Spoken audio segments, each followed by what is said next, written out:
नमस्कार। ज्ञानवर्धक इस चैनल में आपका बहुत बहुत स्वागत है। आप देख रहे हैं महाभारत के संवेदनशील प्रसंगों को एपिसोड के रूप में। आपका सपोर्ट और स्नेह निरंतर मिल रहा है, इसके लिए आपका बहुत बहुत धन्यवाद। पिछली वीडियो में आपने देखा होगा कि कृष्ण ने शिशुपाल का वध कैसे किया था। जब कृष्ण ने शिशुपाल का वध किया था तब बलराम भी वहीं बैठे थे। यह बात बलराम को अच्छी भी नहीं लगी थी।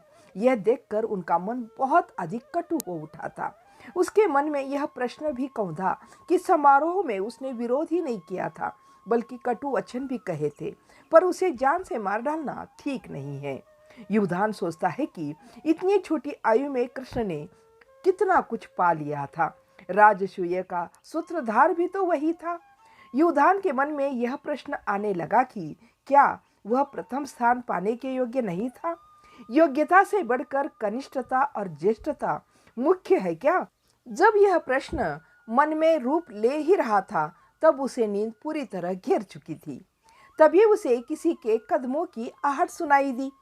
आधी नींद में ही पहचान आ गया कि यह स्वर नंदक का ही है, पर दूसरा स्वर किसका था वह पहचान नहीं पाया। उतने में नंदक वहां पास में आया और साथ आए व्यक्ति को बैठने का संकेत देकर स्वयं बैठ गया। उसका साथी पालथी अलथी मारकर उकड़ू सामने बैठ गया। उसे देखते ही युवधान समझ गया कि वह आभीर जाति का है। तांबिया रंग, अच्छा कद, छरभरा बदन, तीखी नाक, सुंदर गाल, तीखी निगाह, हाथ में एक आदमी के बराबर लाठी लंबी, दौड़ में शिकारी कुत्ते को मात देकर आगे जाने योग्य लंबी और दृढ़ टांगे। युवधान समझ गया कि यह कौन है। उसने तुरंत नंदक को बोला कि देखो, इन लोगों का फिर से कोई झगड़ा शुरू हो गया है।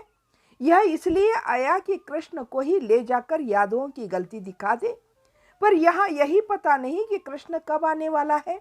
इस समस्या को कैसे हल करें?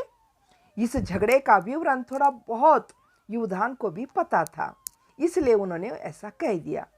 ये झगड़े का कारण यह था कि यह अनर्थ देश आरंभ में आभीरों का था।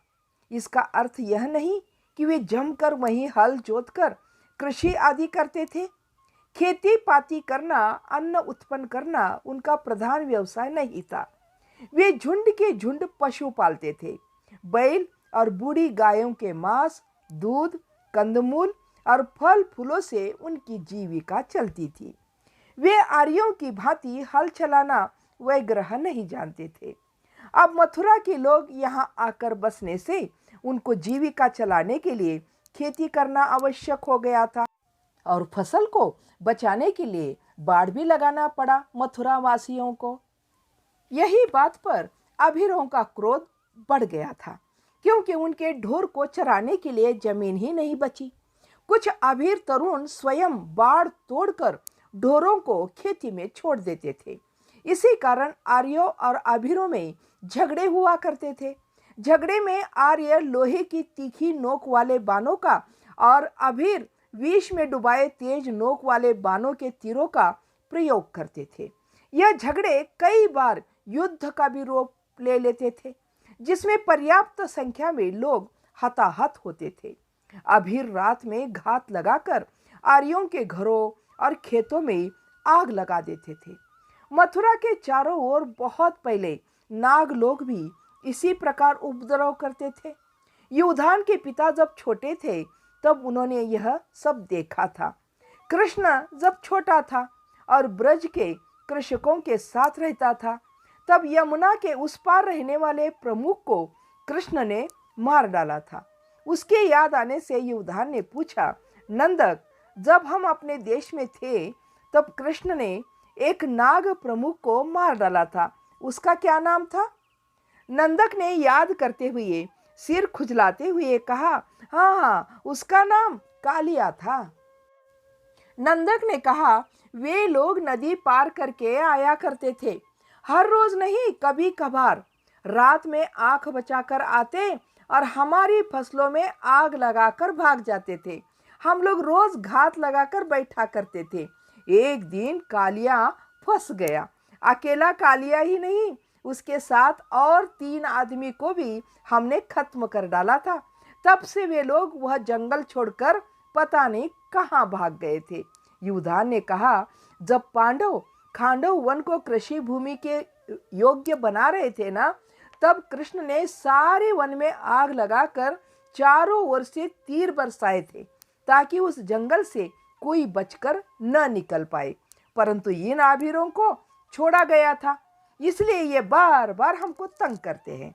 कृष्ण ने ही बीच में ही पड़कर दोनों पक्षों को एक जगह एकत्रित करके एक प्रकार का समझौता भी कराया था ताकि दोनों को सुविधा रहे। कृष्ण ने कहा था, हमारे पास अब जो कृषि भूमि है वह हमारे लिए पर्याप्त है, चाहे तो उसी को और उपजाऊ हम बना लेंगे। तुम लोग अपने जानवरों को हमारी बाड़ों के पास मत आने देना। जंगली शेर, चीते तुम्हारे जानवरों को मारकर खा जाते हैं। अपने जानवरों को बचाने के लिए आप लोग चाहो तो हमें बुला सकते हो, हम आएंगे। शिकार का सारा मांस तुम लोग रख सकते हो, हम उसे छुएंगे भी नहीं। इस समझौते का कृतवर्मा और बलराम ने विरोध किया था, क्योंकि उनका कहना था कि एक ओर शिकार खेलने को कहते हो, दूसरी ओर सारा का सारा मांस भी उन्हीं को छोड़ दे रहे हो। तब कृष्ण को समझाना पड़ा। कृष्ण ने समझाते हुए कहा, देखो, हम लोग के आने के पूर्व वे लोग इस देश में थे, अब उन्हें भी जीना है ना, हमें भी जीना है। अब तक हमने जितनी धरती कृषि योग्य बना ली वही हमारे लिए पर्याप्त है। वे लोग हमारी तरह कृषि भी नहीं करते, अब इस झगड़े की आवश्यकता भी नहीं है। युधान के पिता वासुदेव और उग्रसेन आदि ने जब कृष्ण की बात का समर्थन किया, तब बलराम, कृतवर्मा आदि वीरों को भी बात माननी पड़ी थी। एक ढंग से यह अच्छा ही हुआ था, इससे सब लोग भाईचारे से रहने लगे थे। यादवों के इंद्रोत्सव में आभीर लोग भर भर कर घड़ों घड़ों दूध ताड़ी ला कर देते थे। साथ ही यादवों द्वारा परोसे व्यंजन प्रथका, सत्तू, खीर आदि स्वाद लेकर खाते थे। स्वयं कृष्ण आगे बढ़कर उनके स्त्री, पुरुष और बच्चों को भर भर कर खीर परोसते थे। युधान सोचता है कि अब यह झगड़ा फिर से क्यों शुरू हुआ। युधान सोचने लगा, इस बार इंद्रोत्सव पर कृष्ण यहाँ नहीं, इसीलिए इनमें किसी भी आभीरों को भोजन पर आमंत्रित नहीं किया गया था। कहीं उसी बात को लेकर इन्होंने झगड़ा तो नहीं खड़ा कर दिया। तभी सामने उकड़ू बैठा आभीर बोला, कृष्ण के सामने क्या यह समझौता नहीं हुआ था कि और जंगल जलाकर नई जमीन को अपना नहीं बनाएंगे? परसों देखो, उधर देखो, उसके परे वाले जंगल में आपके लोगों ने आग लगा दी है। क्या यह समझौते के खिलाफ नहीं है? युधान को इस बात की कोई सूचना नहीं थी। तो इसी बात को लेकर आभीर जाति के लोगों में और मथुरा वासियों में झगड़ा हुआ करता था और उसके ऊपर कृष्ण ही कुछ समझौता निकाल लेते थे। तो इस कहानी को हम करते हैं यहीं पर समाप्त और अगले इस कहानी का भाग अगले वीडियो में जरूर देखिएगा। तब तक के लिए जय हिंद, जय भारत।